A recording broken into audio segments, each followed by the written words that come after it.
nós vamos para o estudo do Tânia, o estudo diário, referente à data de 3 de Menachem Av. Iniciando a quarta sessão do Tânia, que é chamada de Igeret HaKodesh, a Carta Sagrada. Nessa sessão do Tânia, nós vamos encontrar dezenas, 32 cartas escritas pelo Alter Rebbe, pelo Rabbi Shneur Zalman, que elas foram incorporadas ao Tânia pelos seus filhos, conforme nós estudamos na aprovação da publicação do Tânia, editada pelos 3 filhos do Alter Rebbe, do Rabbi Shneur Zalman, já após o seu falecimento, que eles concordaram em agregar essas cartas, chamando elas de cartas sagradas, incorporando elas ao Tânia, e isso vai compor a quarta parte, a quarta sessão do Tânia.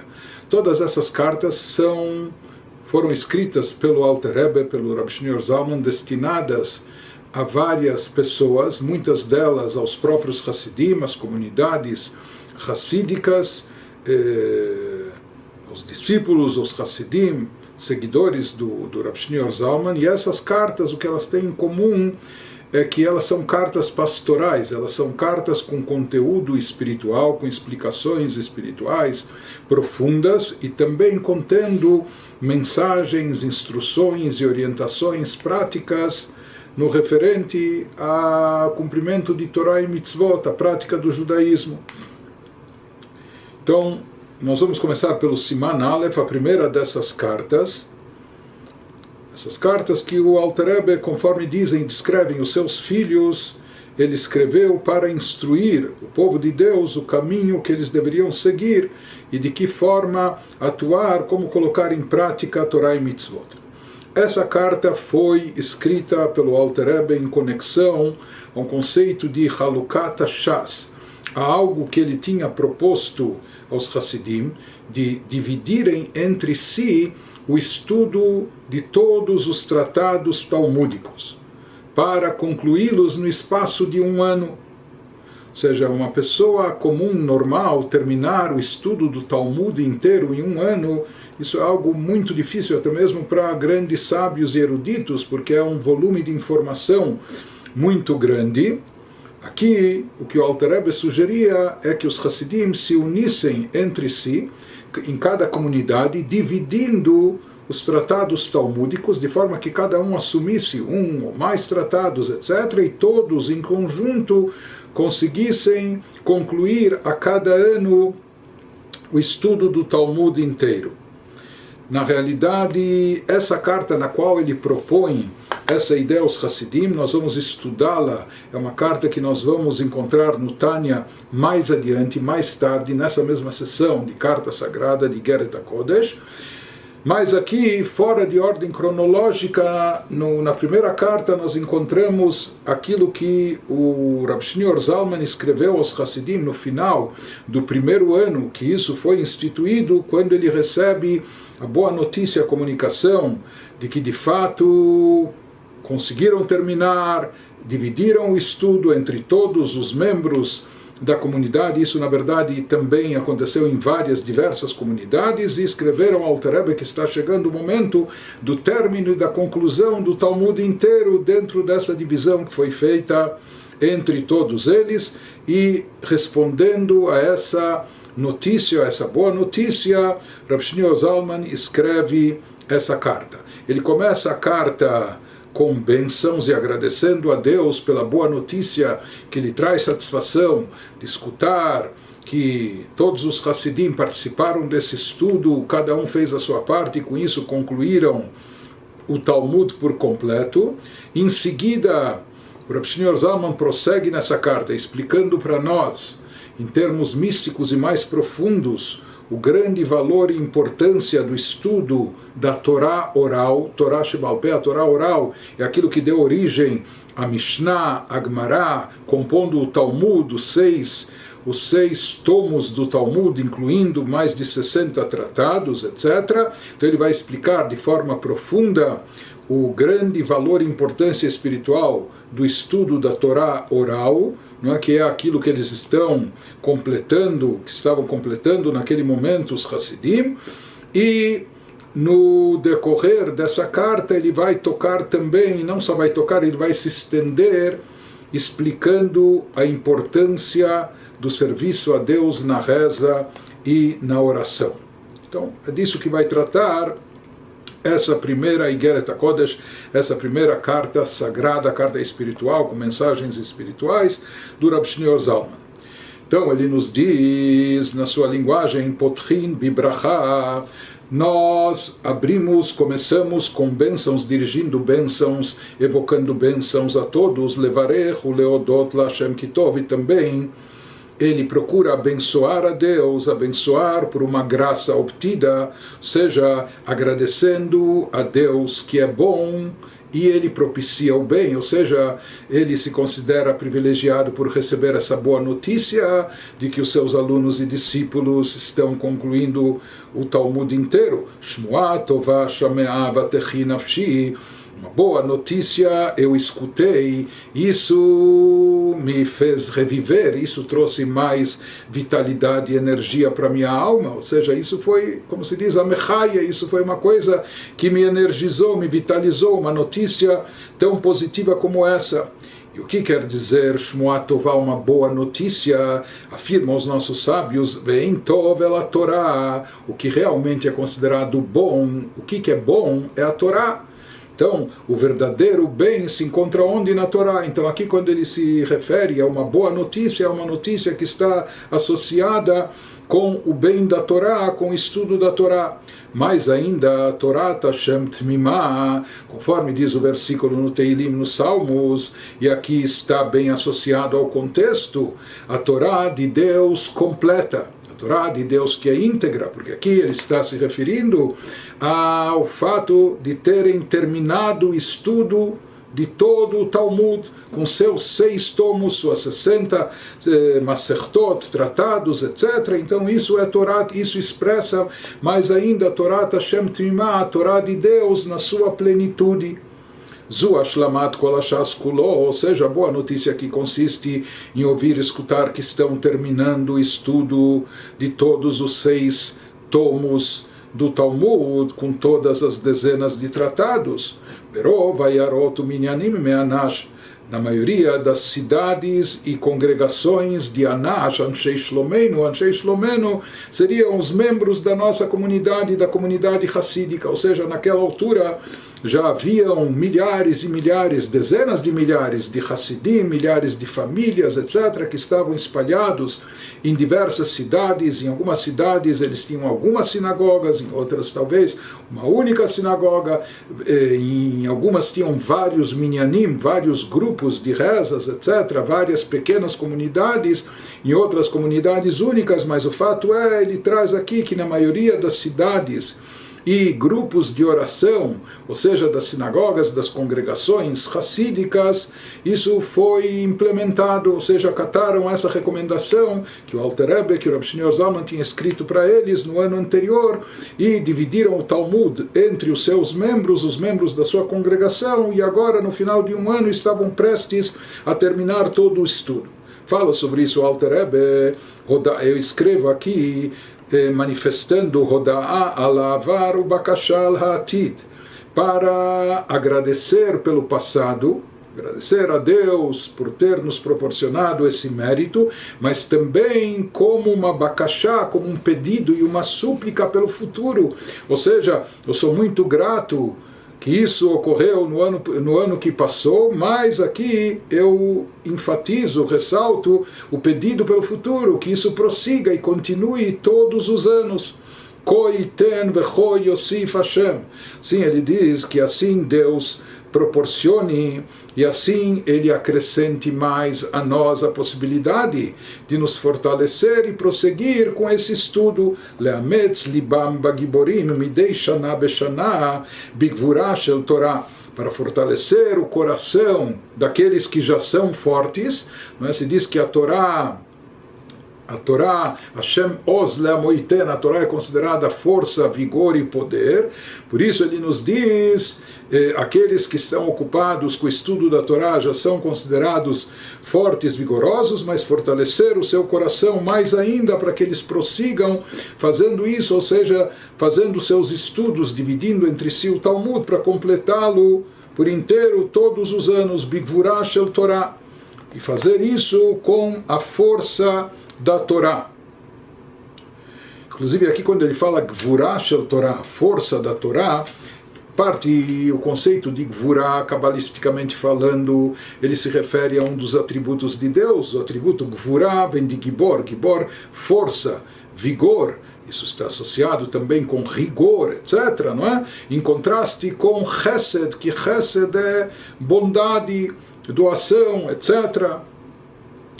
Então, os livros de Kabbalah dizem que a Torá Shebal Pé, a Torá oral, está associada com Gvurah, com a parte de vigor, de força, enquanto que a Torá Shebechtav, a Torá escrita, o Pentateuco, etc., isso na terminologia, na linguagem cabalística, nos conceitos cabalísticos, está associado com Chesed. E ele vai nos explicar no decorrer dessa carta por que a Torá Shebal Pé, por que justamente a Torá oral, que seria o Talmud, que deu origem ao Talmud em seguida, porque no início esses ensinamentos todos eram transmitidos de geração em geração apenas de forma verbal, por que isso, na Kabbalah, etc., está associado com Gvurah, com a Sefirah, com o atributo de Gvurah, que significa vigor e força. Então ele nos diz, o Lehodia libnei Adam Gvurata shel Torah shebal peh, para nos ensinar, para dar conhecimento a todas as pessoas do que representa a força da Torá oral e o seu poder, vekocha os. Então, para nos elucidar isso, Piresh Shlomo HaMelech Alav Shalom, o rei Salomão, ele explicou, utilizando metáforas e exemplo, assim ele diz, Chagra be'oz motneia, ele utiliza um versículo, nesse versículo ele interpreta, ou seja, no seu livro de provérbios ele se utiliza de metáforas para ilustrar, para nos transmitir, ou Mishlei, além de provérbios como é traduzido, mas Mishlei são exemplos, então exemplos são metáforas, então ele se utiliza de exemplos e metáforas para ilustrar para nós, ou para nos fazer entender de forma mais clara os conceitos. E aqui, quando ele quer ilustrar o conceito do que representa a Torá, particularmente a Torá oral, ele nos diz, Hagra be'oz motneia, seja que ela envolve seus quadris com força. Um versículo assim um pouco enigmático, mas assim ele nos diz que ela envolve os seus quadris com força. Nós já vamos ver o que isso significa, qual é o significado dessa metáfora. Então, aqui, quando ele se refere à força, força, como nós já explicamos, isso se refere à Torá, conforme os nossos sábios dizem no versículo Hashem Oz Leamoiten, que Deus concederá força ao seu povo, Ein Oz ela Torá. Qual é a verdadeira força? A força, o vigor, se encontra na Torá. E aqui, portanto, ele nos diz que a Torá, ela cerca e fortalece os quadris da Eshet Chayil, da mulher virtuosa. A mulher virtuosa, na metáfora do rei Salomão, faz uma referência a Knesset Israel, a comunidade de Israel, ou mais particularmente também isso faz referência à Torá. Então ele nos diz, Hagra be'oz motneia, quando o versículo nos fala que ela envolve seus quadris com força. Então, o que é força? A força é a Torá. Nós já vamos ver o que significam aqui os quadris. Isso que ele vai nos explicar agora de uma forma mais clara e de uma forma mais profunda. Primeiro ele começa a nos explicar qual o significado aqui de quadris, entre aspas. Motnaim hem davar amamid kol haguf imarosh anitzav veomed aleihem. O que são os quadris? Os quadris são a estrutura que suporta todo o corpo, certo? Incluindo a cabeça, que está posicionada sobre eles. Esse é o papel dos quadris, ou seja, os quadris estão no meio do corpo, mas eles desempenham um papel essencial, estrutural, eles que dão sustentação ao corpo, incluindo a própria cabeça também, que é o órgão, a parte mais elevada do corpo. E são os quadris que fazem a pessoa se locomover, levando e conduzindo ela para onde ela deseja chegar. Então os quadris, eles são essenciais e instrumentais, essenciais para a estrutura, o posicionamento, a postura do corpo, e também instrumentais para fazer a pessoa se mover, se movimentar e chegar onde ela deseja. Então ele nos diz, assim como fisicamente, corporeamente, essa é a importância e esse é o papel dos quadris. Então esse é o motivo da metáfora do exemplo que o rei Salomão utiliza e nos explica aqui o Alter Rebbe. Então, transpondo isso para o campo espiritual, tomando esse exemplo, assim como isso se explica, assim como isso se aplica no campo físico, corpóreo, em relação ao corpo humano, o papel dos quadris, a importância deles, o mesmo se aplica também no campo espiritual, quando a gente se refere à alma divina, ou seja, que existe algo fundamental, estrutural e instrumental para a alma divina. É aquilo que dá sustentação a ela, aquilo que mantém ela de pé, por assim dizer, e aquilo que faz ela se mover da forma adequada. E o que representam esses quadris espirituais, quadris entre aspas, em termos espirituais para a alma divina? No que consiste isso? A emuná amitit b'Hashem echad ein sof baruch hu. Isso consiste na nossa fé genuína, na unicidade de Deus. Ou seja, o que representam os quadris, o que estrutura a nossa alma divina, etc., o que deixa ela de pé, podendo atuar, etc., e podendo se conduzir no rumo certo, isso é a nossa fé, a fé genuína, na unicidade de Deus em Sof Baruch Hu, que é a luz divina infinita. E essa fé consiste em acreditar Deihu memale kol almin vesovev kol almin, ou seja, que Deus atua no mundo através daquilo que é explicado no Zohar, na Kabbalah, ou seja, que existe a forma de atuação de Deus, a luz que permeia todos os mundos, que é imanente, que essa é uma luz interiorizada, profunda dentro de cada criatura, memale kol almin, mas existe uma outra luz e energia divina que engloba todos os mundos e ela é transcendente, makif, isso é chamado de sovev kol almin, que engloba os mundos. Velei tatar panui minei, não há nenhum espaço onde livre da presença de Deus, não há nenhum lugar, nenhum vácuo onde ele não se encontre. Deus está, ele é onipresente, está por toda parte, em todos os planos materiais e espirituais também, lemala aden keitzu lemata aden tachlit, ou seja, que ele se encontra acima em todos os planos celestiais e espirituais até o infinito, e também abaixo, sem limite, bechen ledalet citrini, por todos os 4 pontos cardeais. Toda parte de Deus se encontra, a sua presença se manifesta, bibchinat em sof mamash, de uma forma infinita, já que Deus é infinito e ilimitado, ele está por toda parte e não há nenhum espaço vazio dele. Não só na dimensão espaço, ele está presente em tudo, mas também na dimensão tempo, como na dimensão vida.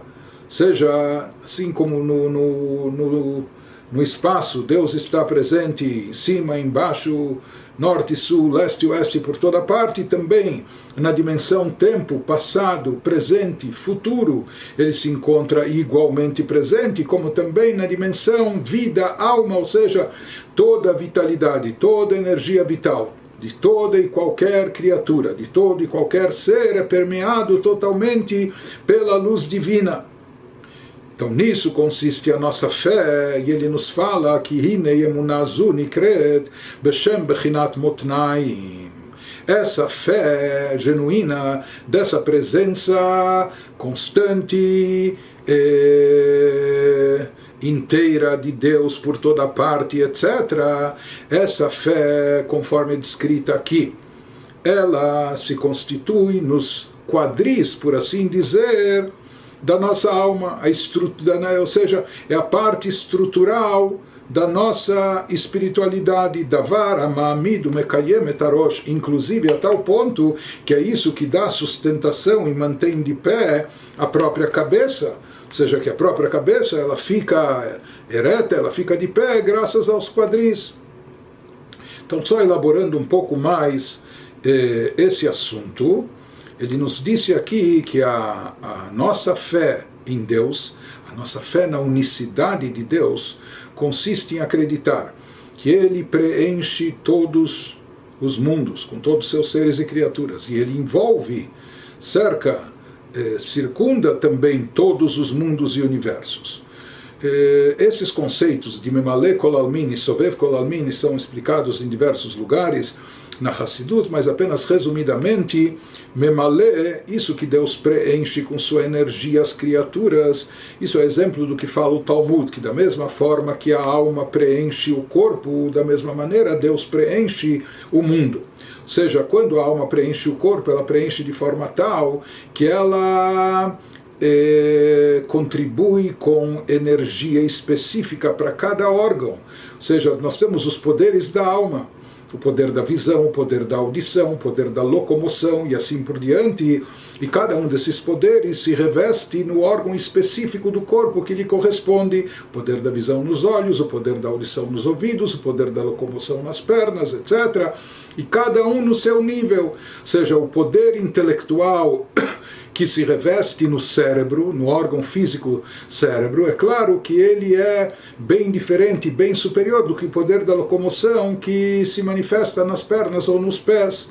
Ou seja, o órgão cérebro também é um órgão muito mais delicado do que os pés, não é? Muito mais complexo e assim por diante. Em outras palavras, essa vitalidade interiorizada, ela é internalizada por cada órgão de acordo com sua capacidade, de acordo com suas características. Assim também existe uma luz, energia divina, que se manifesta em cada ser e criatura de acordo com a sua capacidade de captar e comportar espiritualidade. Por isso ela é distinta e diferente de criatura para criatura. Por outro lado, e ela se faz presente de forma mais interior, de forma mais interiorizada dentro de cada ser, se reveste dentro de cada um. Mas justamente por se revestir dentro de cada um, ela é distinta, ela vai ser como a alma que nós explicamos, que em cada órgão ela está presente de acordo com suas características. Já a chamada luz circundante é uma energia divina transcendental que está acima das criaturas, de todas as criaturas, e de todos os seres com suas respectivas características. Então, da mesma forma que quando a gente engloba algo, quando a gente circunda, tudo está incluído dentro do círculo, e de forma igual, da mesma maneira, porque o círculo não tem nem começo nem fim. Ou seja, essa luz transcendental divina é uma luz que não cabe, por assim dizer, nenhuma criatura comporta totalmente, e por isso, como se ela transbordasse, ela fica envolvendo por cima. Na verdade, ela também está presente dentro da criatura, e na realidade, a vitalidade principal da criatura é derivada dessa energia divina, de Sovev Kol Almin, da chamada circundante transcendental. Porém, uma vez que ela está acima da capacidade das criaturas, por isso ela é chamada de envolvente, como que ela paira como se estivesse por cima, envolvendo, circundando, já que a criatura não consegue contê-la, comportá-la dentro de si. Então isso representa um nível transcendental que está acima da capacidade das criaturas. Ele nos diz que nisso consiste a nossa fé na unicidade de Deus. Ou seja, quando nós falamos unicidade de Deus, não significa apenas no judaísmo descartar que hajam outras divindades. Na verdade, quando nós falamos de unicidade de Deus no judaísmo, isso significa que Deus é um e único e não há nenhuma outra existência real além dele. A única existência real e absoluta, autônoma e independente, é apenas e tão somente ele, e além dele nada mais existe, porque nós, todas as criaturas, dependem tanto e por completo, não é tanto, depende por completo da energia divina, que se não for emitida sobre eles constantemente, eles desaparecem, deixam de existir, voltam ao nada absoluto. Não é? Por isso, isso significa o conceito de unicidade de Deus, que ele é o único, que não há nada real e absoluto, nenhuma vida, nenhuma existência real além dele. Já que ele se encontra por toda parte, em todos os lugares, em todos os mundos, etc., ele preenche todo o espaço, por isso não há nada, nenhum espaço vazio dele, não há nada além dele. Então, não só que ele preenche todo o espaço, ele que dá vida e existência ao espaço em si, a tudo nele contido. Nessas formas que nós falamos, dessa energia, através de Memale Vesoveb, através desses dois tipos de energia que ele emite para dar vitalidade e existência para todos os seres e criaturas. Isso se aplica em todas as dimensões, seja no campo físico material, como também no abstrato espiritual. Naquilo, na linguagem do Zohar, que não há nenhum espaço onde ele esteja ausente e vazio dele. Por isso ele está acima até o infinito, está abaixo até qualquer limite, como nós explicamos. E ele nos diz esse mesmo conceito dessa onipresença divina, de estar presente por toda parte, se aplica não só no conceito na dimensão espaço, mas também na dimensão tempo, como também na dimensão vida. Ele nos fala que sobre essa fé profunda que nós temos e devemos ter e cultivar, manifestar e revelar. Sobre isso foi dito que essa fé, ela cerca, dando forças aos quadris. Nós já vamos ver o que significam aqui os quadris da alma divina, o que dá sustentação para a alma divina. Então nós falamos que os quadris representam a fé, que isso é o que deixa a alma de pé, assim como os quadris deixam a pessoa de pé. Aquilo que faz também a pessoa se movimentar são os quadris, aquilo que também impulsiona a pessoa para seguir pelo caminho certo é a nossa fé. Já a cabeça, mesmo a cabeça fica de pé graças aos quadris. A cabeça aqui representa o quê? O poder intelectual nosso, que deve meditar e refletir sobre a grandeza de Deus, o entendimento da Torá, o entendimento, a busca de conhecimento do Criador. Mas ele nos diz que é a fé, ou seja, são os quadris que deixam a cabeça de pé, ou seja, o que vai possibilitar, o que vai viabilizar que a nossa meditação, nosso intelecto fique de pé, enverede pelo caminho certo, etc. Isso vai ser, ou seja, que o nosso intelecto contemplando a grandeza de Deus, meditando sobre a grandeza, ele vai chegar lá apenas quando ele estiver apoiado e fundamentado nos quadris. O que são os quadris? Os conceitos da fé judaica, nossa fé que está acima do intelecto, que é uma fé suprarracional, uma fé transcendental. Então, baseado e apoiado, e somente quando baseado e apoiado nessa fé, é que o intelecto vai dar certo em termos espirituais, ele vai funcionar, porque aqui nós já estamos vendo e entendendo o que ele está querendo nos dizer, é que apenas o intelecto sem a fé, desprovido de fé, ele não vai levar a lugar nenhum. Talvez a pessoa tenha um grande QI, talvez a pessoa seja muito inteligente, etc. Mas se a cabeça não estiver bem apoiada sobre os quadris, se o intelecto, quadris aqui representa o que? A fé. Se o intelecto não estiver apoiado e fundamentado na fé, ele não vai estar cumprindo o seu papel e não vai atingir o seu objetivo. Em seguida ele vai nos explicar o que significa a cabeça. Então prossegue, o Alter Rebbe nos diz, depois que ele nos explicou que Motnaim, quadris, se refere à fé, e nós explicamos o que significa a fé, ou seja, o que ela abrange, engloba dentro de si a crença da atuação de Deus de todas as formas no mundo, e o fato dele ser onipresente, etc., infinito e ilimitado. Nos diz o que é, portanto, a cabeça, o asechel amidbonen uma'amik dat bigdulat ein sof baruch hu bibchinat olam shana nefesh. Ele nos fala o que representa aqui cabeça.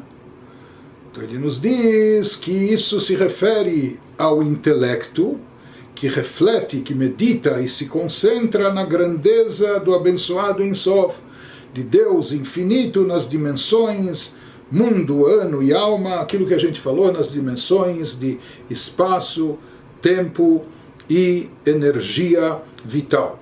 Ou seja, o intelecto, quando faz uma meditação contemplativa e reflete sobre a grandeza de Deus e a presença de Deus em todos esses níveis. Então, em primeiro lugar, a meditação da pessoa, particularmente aqui do Yehudi, deve, em termos espirituais, deve estar focada e centrada em quê? Nos mesmos conceitos da fé em Deus, na sua unicidade. É sobre isso que a pessoa deve meditar e refletir, na grandeza de Deus, na sua onipresença, ele estar presente em todo o tempo, em todo o espaço, por toda parte, em todas as criaturas e todos os seres, ser ele a energia, a única energia vital de tudo e de todos. Então, esse conceito de unicidade de Deus que está presente dentro de cada Yehudi, ou seja, que todos os Yehudim são considerados já pessoas crentes, que acreditam, filhos de crentes, porque nós descendemos dos patriarcas que nos herdaram essa fé profunda, inabalável, etc. E nós possuímos isso de forma natural, como uma herança sagrada de nossos patriarcas que herdaram para nós essa alma divina que possui essa característica, essa fé intensa em Deus.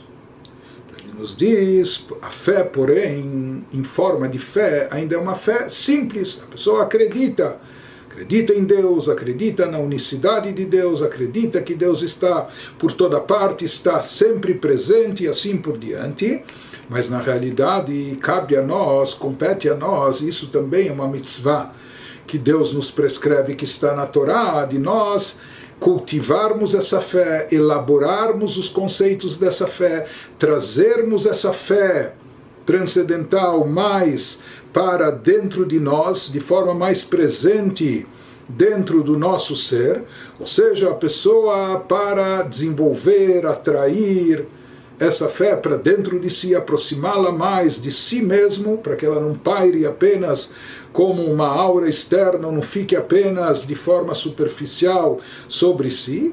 É necessário que a pessoa use o seu intelecto, que a pessoa medite sobre isso, que a pessoa reflita sobre isso, que a pessoa estude sobre isso, desenvolva essas ideias que ele captou com a sua fé. É mais fácil, sabe o que? A fé cega, vou apenas acreditar e pronto. Mas se a pessoa ficar apenas na fé, sem elaborar o assunto, essa fé pode se tornar um pouco distante dele, essa fé pode ficar um pouco afastada dele, não impactando as suas decisões e as suas ações. Para que a fé se materialize, tome corpo e se concretize através de decisões certas e ações apropriadas, é necessário a pessoa incorporar os conceitos dessa fé também a nível intelectual, trazendo isso para que ele entenda isso, para que ele se identifique com isso. Não apenas acredite de forma vaga, mas também procure entender. Então é necessário a pessoa esmiuçar e detalhar esses conceitos da fé através de meditação, através de reflexão. E é famoso aquele exemplo que sempre é trazido na Hassidut, do ladrão que à beira do assalto, ele está para estourar um cofre ou alguma coisa, etc., ele para fazer uma reza. O Talmud traz esse exemplo dessa situação paradoxal e contraditória totalmente, não é? Então se pergunta, se ele rouba, Talvez ele não acredita em Deus, então por que ele está rezando? Por outro lado, se ele reza, então por que ele está roubando? Se ele reza é porque ele tem fé e acredita, se ele acredita em Deus que proibiu roubar, por que ele rouba? Então essa ambivalência existe porque, explicam os livros racídicos, na verdade esse ladrão tem fé, ele acredita em Deus, por isso ele está rezando. Mas então por que ele rouba? Porque a sua fé ficou apenas a nível superficial. A sua fé não foi suficientemente interiorizada dentro dele a ponto de evitar que ele faça coisas erradas. Ele de fato acredita, por isso ele está rezando. Mas isso não o impede de roubar. E mais ainda, esse paradoxo, ele fazendo algo que é contrário à vontade de Deus, ainda está se aproveitando disso para rezar que Deus lhe traga sucesso nessa empreitada. Não é? Então, essas contradições absurdas acontecem por quê? Porque a fé não foi internalizada, porque a fé não foi absorvida de fato no interior da pessoa. Por isso ele tem fé, mas fica pairando por fora. Por isso, como nós falamos, aqui nos explica o Alter Rebbe, é necessário trazer a fé mais para dentro de nós, dentro da nossa mente, dentro do nosso coração, de maneira que impacte nossas decisões e tomada de decisões e as nossas atitudes. Porém, ao mesmo tempo, então daqui nós vemos que existe uma importância no intelecto, na meditação, no entendimento, mas ao mesmo tempo ele nos fala para não nos esquecermos que a base e o fundamento de tudo tem que ser sempre a fé, ou seja, que a fé são os quadris que deixam de pé sobre o qual se apoia a estrutura, sobre a qual se apoia a cabeça que representa o intelecto. É ele que deixa de pé ereta a cabeça. E aqui, em acréscimo a isso, ele vai nos dizer também, ou seja, além do que ele nos falou, que há necessidade de usar o intelecto, de meditar e refletir sobre os próprios assuntos relacionados à fé, sobre aquilo que a pessoa acredite e que ele procure, aquilo que é possível também entender, não é? E ele guarde, reserve a sua fé apenas para aquelas coisas que são inacessíveis pelo intelecto. Além disso, ele nos diz aqui que é necessário também meditar e refletir em mais uma coisa. Aqui, em primeiro lugar, ele nos falou que a meditação deve estar envolvida com os assuntos da fé. Na realidade, ele nos diz, para que uma meditação intelectual seja eficaz, seja verdadeira, isso significa que pensamento gere sentimento, ou seja, que ela influencie também as emoções, os sentimentos da pessoa, e isso vai motivá-lo, motivo de ação, vai motivá-lo a agir da forma correta. Então, na realidade, não basta para isso somente a meditação. Não basta apenas ativar a intelectualidade. Porque, na verdade, o intelecto, o pensamento ainda é algo restrito e limitado. E aqui nós estamos falando de divindade, de assuntos divinos. E o divino, Deus, é infinito e ilimitado. Portanto, com o nosso cérebro, com o nosso intelecto, nós nunca vamos conseguir comportar totalmente o divino. Porque nosso cérebro, nosso intelecto é limitado, e Deus é infinito e ilimitado. Portanto, utilizando-se somente do intelecto, da meditação, nós não vamos conseguir sentir e captar a essência da luz divina. Por isso ele nos diz que mesmo seres racionais e mesmo usando todo o nosso intelecto, nós não podemos prescindir da fé. Seja o que nos possibilita, qual é o instrumento, qual é a ferramenta que nos relaciona com Deus, isso é a fé. Ou seja, que através da fé nós podemos captar algo que é transcendental, que o nosso cérebro, que o nosso intelecto humano limitado não é capaz de entender, de captar. Então são necessárias as duas coisas. Por um lado, só fé ainda não é bastante, porque isso pode ficar um pouco externo, superficial, sem impactar a nossa vida, as nossas decisões. Por outro lado, só intelecto também não é suficiente, porque o intelecto é finito, limitado, etc. E aqui nós estamos tratando de captar divindade, captar algo da essência de Deus que é infinita e ilimitada, isso transcende o racional, o nosso intelecto. De qualquer maneira, ele nos dá aqui mais elementos de meditação, de reflexão. Nós devemos também nos aprofundar meditando Berov, Hasdov e Nifleotav Imanu, na grande bondade e maravilhas que Deus produz conosco. Isso na vida individual de cada um, como também os benefícios, os privilégios que Deus atribui ao seu povo escolhido, ao povo de Israel, Liot Am Krovo, que Ele possibilitou que nós fôssemos o povo próximo a Ele, através da Torá e das mitzvot, o Ledov Kabo Mamash, e que assim nós pudéssemos nos ligar e nos unificar a Ele realmente, ou seja, que a única forma de uma criatura finita e limitada, de um ser de carne e osso mortal, poder ligar-se, unificar-se com Deus infinito e limitado, é através de Torá e de mitzvot, cumprindo, se alinhando com sua vontade, preenchendo a vontade divina.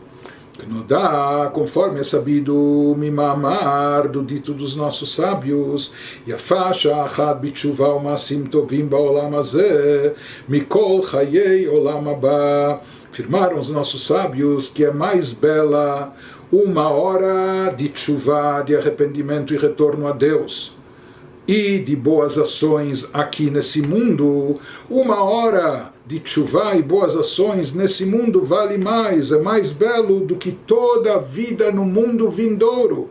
Por mais que o mundo vindouro é grandioso, é a recompensa por tudo que nós fizemos de bom e realizamos aqui nesse mundo terrestre, porém, mesmo assim, afirmam os nossos sábios que vale mais, é mais bela uma hora de tshuva e boas ações aqui nesse mundo. Isso é mais belo do que toda a existência no mundo vindouro. Parece também um pouco paradoxal. Então ele nos explica qual a razão disso, porque sobre o mundo vindouro está escrito que lá habitam, assentam-se os tzadikim, os justos, Yoshvim venehenim miziv ashchina, e eles usufruem do raio, do brilho da luz divina. Porém, observam os mestres cabalísticos, Sheurak ziv ve'ara mibchinat anikret shchina ashochen.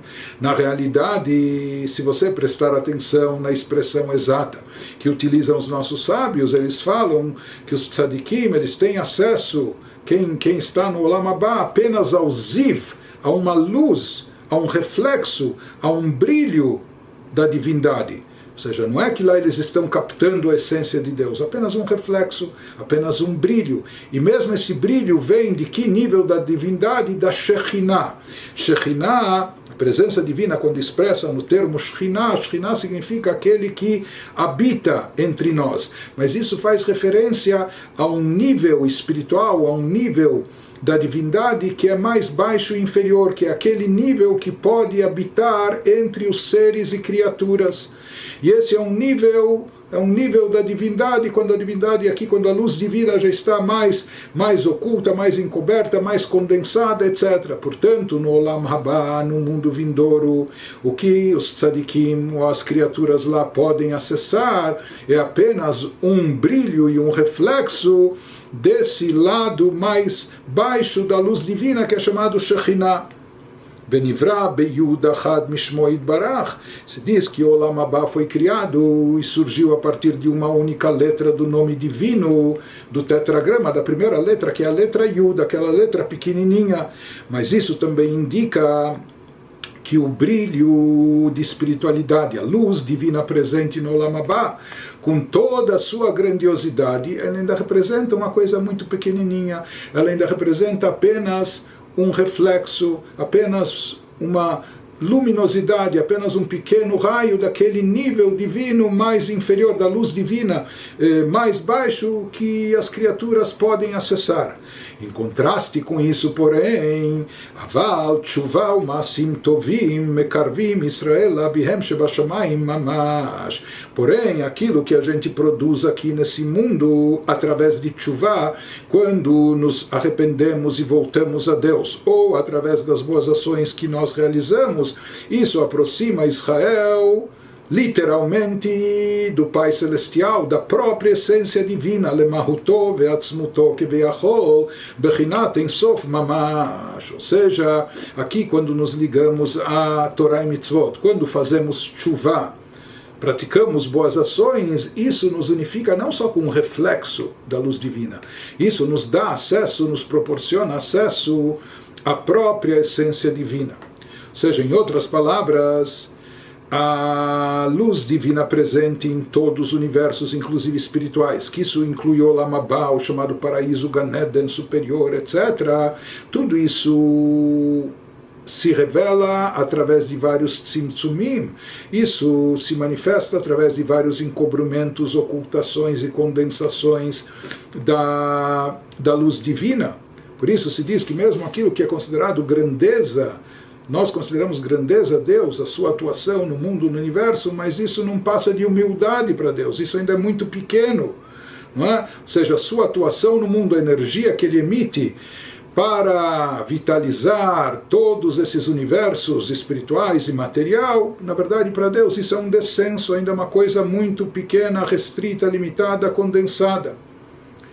E inclusive aquilo que está presente no Gan Eden, no chamado paraíso, no mundo vindouro, apenas é um reflexo ainda, um reflexo pequeno de um nível inferior da luz divina.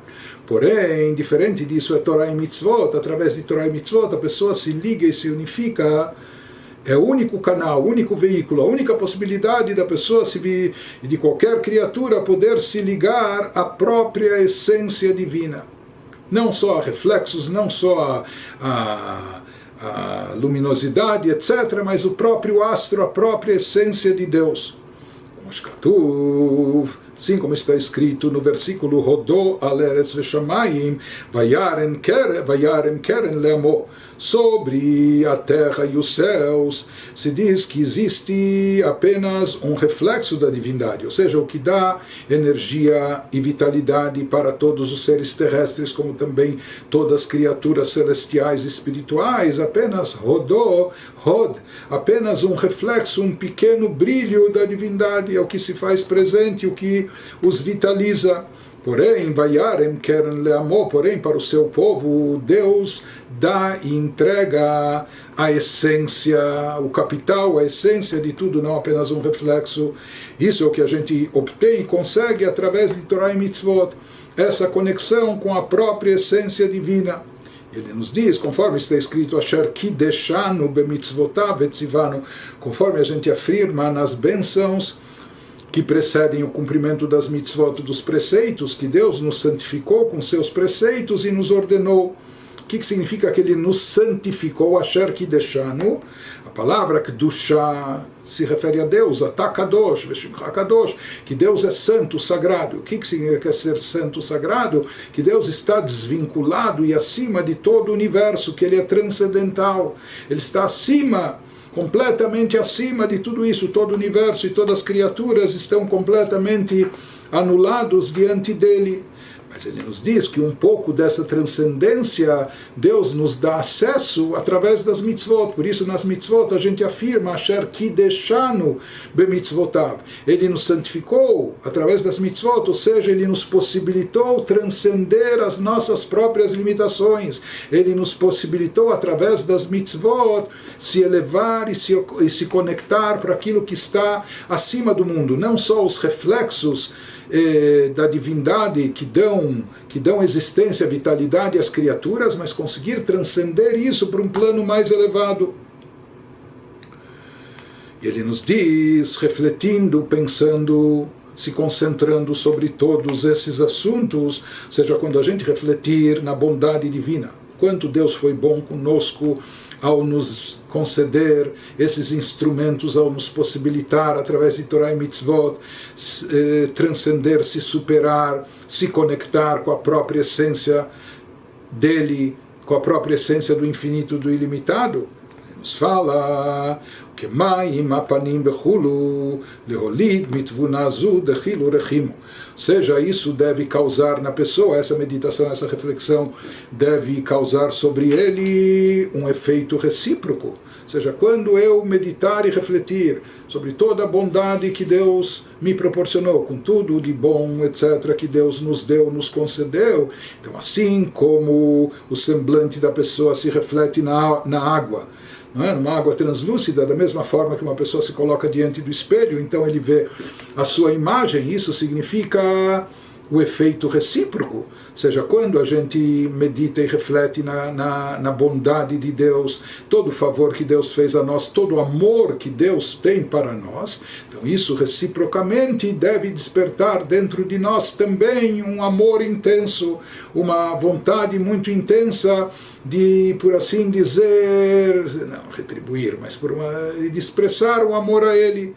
Então, isso, de que forma isso se manifesta, ou seja, que esse efeito recíproco, quando a pessoa meditar sobre não só a grandeza de Deus, mas todo o benefício que Ele nos proporcionou, isso deve despertar dentro de nós reciprocamente, leholit mitvunazu dechilu rechimu. Então, a partir desse entendimento, a partir dessa conscientização, isso deve despertar, criar dentro de nós sentimentos de reverência e de amor a Deus. Ou seja, isso deve encher o nosso coração de reverência a Deus e de amor a Deus.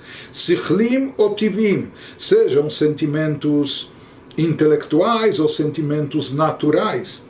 O que significa isso? Sentimentos intelectuais são aqueles sentimentos gerados pelo pensamento. Ou seja, que a pessoa criou esses sentimentos meditando, refletindo, pensando, se aprofundando de tal forma que ele criou o sentimento de amor ou de reverência dentro de si. Nós já explicamos na primeira parte do Tânia que não é todo mundo que consegue criar os sentimentos, não é? Mas daí existe a outra opção de revelar e manifestar aqueles sentimentos naturais, inatos, que já estão presentes dentro do Yehudi. Ou seja, o Yehudi já tem dentro de si esse amor intenso a Deus. O amor que inclui dentro de si também a reverência a Deus, conforme explicado no Tânia na primeira parte. Apenas que esse amor às vezes está dormente, está lá oculto na pessoa, e é necessário estimulá-lo e despertá-lo. Como se desperta, como se traz à tona esse amor natural? Também através do intelecto. Aqui não vai ser necessária tanta meditação, reflexão, etc. Mas o empurrãozinho, uma conscientização, uma lembrança por parte da pessoa. De qualquer forma, refletindo na grandeza de Deus e na bondade de Deus para conosco, que Ele nos possibilita se conectar com Ele, etc. Então isso deve despertar dentro da pessoa amor e reverência a Deus, seja a nível intelectual ou a nível natural. Liot bechinat tza'ak libam el Hashem. E isso deve produzir dentro da pessoa um clamor do seu coração. Seja como que o coração começa a gritar, desejoso da proximidade com Deus, né? Ou seja, a pessoa deve se encher, de se imbuir tanto de amor e de reverência a Deus, que o seu coração está batendo e palpitando, como que clamando e gritando, desejando uma aproximação maior com o Criador, um vínculo maior com Ele. Ou bechinat rishpeyesh veshalhevet azah bibchinat retzo. Ele nos diz, ou que isso gera também no seu coração, na expressão dele, labaredas de fogo, uma poderosa chama, como se o seu coração está incandescendo, ele está em chamas, não é? Com tanto fervor, desejo e ansiedade de se ligar a Deus. Dessa forma, dentro daquele modo que é chamado na linguagem cabalística de Ratzó, que ele traduz aqui como um avanço, não é? Isso seria como um amor a Deus tão impetuoso e arrebatado que a alma quase se desprende do corpo. Ou seja, Ratzó vem da palavra, está ligado com Ratzon, vontade e desejo intenso. Também Ratz significa correr, ou seja, que quando a pessoa quer algo, ela sai correndo atrás disso. Então esse sentimento derivado dessa meditação, reflexão da pessoa, deve trazer nela essa atitude, não é? Essa vontade, esse ratzó, esse ímpeto de se ligar, de se aproximar mais a Deus. Depois esse movimento é seguido pelo outro movimento de Shov. Shov significa volta, Lashuv, retração, que é um retorno, vamos dizer assim, à sua realidade. Ele nos diz, depois, Shov liot pachad Hashem belibo, ele vai sentir uma reverência, um temor a Deus profundo no seu coração, velivosh migdulato vechulei, como que ele se sente envergonhado, constrangido, ele, uma simples criatura limitada, etc., tão insignificante diante da grandeza de Deus. Então isso é um tipo de reverência que a pessoa se sente encabulada, se sente envergonhada diante da grandeza de Deus, considerando a sua insignificância. Veu bechinat smol docha, isso na terminologia cabalística é chamado como lado esquerdo que repele, como shkatuv b'matan Torah, como a gente observa esse movimento duplo de duas vias, por ocasião da grande revelação divina, da revelação divina inédita na hora da outorga da Torá no Monte Sinai. Então lá está escrito de fato, o povo vivenciou uma revelação fabulosa, e isso colocou eles num êxtase espiritual, num transe espiritual muito elevado, mas depois disso, qual foi a reação? Ou veio a retração? Como Shkatuv b'matan Torah, vayar ha'am vayanu, vayamdu merachok. Depois está escrito que as pessoas elas viram o que viram, contemplaram divindade e tremeram, e ficaram de longe. Então isso causou depois essa retração como em sinal de reverência, de nulidade em relação a Deus. Então, da mesma forma, só para explicar e ilustrar esse conceito de Ratzov, Ashov, não é? Esse vai e vem em termos espirituais, essa vontade, esse avanço para depois essa volta, essa retração. Então, só exemplificando, ilustrando, às vezes uma pessoa escuta a descrição sobre alguém, um grande sábio, um grande erudito, um grande cientista, ou ele escuta sobre um grande tzadik, uma pessoa muito elevada, muito espiritualizada, muito sagrada, etc. Quando ele escuta isso, a sua primeira reação, eu quero conhecê-lo, eu quero chegar perto dele, eu quero partilhar, né, alguma coisa dele, etc. E quando de fato a pessoa se aproxima daquela grande pessoa, quando ele chega perto e constata e vê a grandiosidade dele, mas agora ele vê e sente com seus próprios olhos, isso acaba causando uma reação no sentido contrário. Agora que ele viu de perto, constatou a sua grandeza, ele se retrai como envergonhado, como cabisbaixo. Agora que ele sente a sua nulidade, sua insignificância diante da grandiosidade dessa pessoa, então isso causa nele uma retração, um movimento contrário, não é? Em sinal de uma reverência, não é? Ele fica como envergonhado, constrangido diante e diz, puxa, quem sou eu para estar perto dele, etc. Não é? Então ele nos diz, o mesmo acontece, nós temos esse movimento de duas vias no sentido espiritual, no campo espiritual. Ele nos diz que na linguagem, na terminologia metafórica, cabalística, isso representa esse Ratzov, Ashov. Ele nos fala que essas faculdades, amor e temor, são os braços e o corpo da alma. Porque nós sabemos que na terminologia cabalística, chamado braço direito, Chesed Droi Yamin, ele é chamado, entre aspas, Deus não tem corpo nem expressão corpórea, mas o braço direito é chamado de Chesed, de bondade, e o esquerdo de severidade. Se fala que bondade, Chesed, é a origem do amor a Deus, enquanto que o rigor, Gvurá, é a origem do temor e reverência a Deus. Então ele nos fala que esses são os membros superiores, por assim dizer, da alma, e que isso também está apoiado sobre os quadris. Em outras palavras, ele está nos dizendo o que dá sustentação, o que deixa estruturado tanto a cabeça. A cabeça seria a meditação, a reflexão, o conhecimento da grandeza divina através do intelecto, como também derivado disso, chamados membros, entre aspas, o que vai ser derivado disso, que seriam sentimentos, direito e esquerdo, de amor e de reverência a Deus, o que dá sustentação a isso, tudo isso fica apoiado e deve estar apoiado, para isso estar de pé e de forma firme. Isso tem que estar apoiado nos chamados quadris. O que são os quadris? A fé em Deus. Então, a fé em Deus é a base e estrutura de tudo, do intelecto e dos sentimentos espirituais que nós devemos ter dentro de nós.